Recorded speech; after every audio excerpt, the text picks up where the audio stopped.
In old world Appalachia, after a hard freeze in the wintertime, people didn't just check on the weather, they checked on one another. In Appalachian communities, a deep cold snap wasn't something people handled alone. When temperatures dropped hard overnight, checking on your neighbors the next morning was just simply part of the routines. I think the coldest it's gotten so far this year is in the 20s. So that is very, very cold. And back in olden days, you would go check on your neighbors. You would go check on your neighbors, and everybody in the community would kind of collectively make sure everybody made it. There was no announcement, no coordination.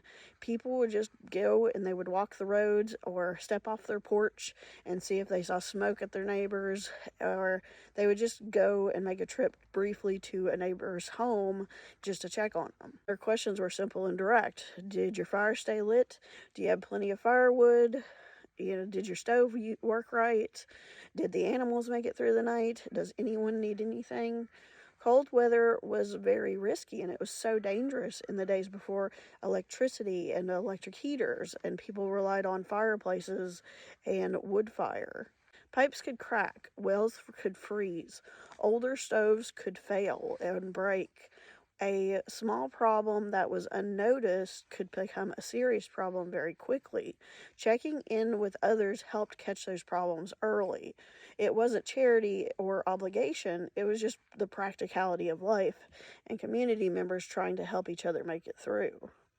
Sometimes help could be immediate. Someone would bring a pot of soup, and if they had leftovers, they would carry it down the road to their neighbor. Women would bake all the time to have food, but they'd also do it to have something to do and to make usefulness of the fire. So if they had an extra loaf of bread, they would wrap it up and they would take it to their neighbor. Extra firewood was stacked near the door.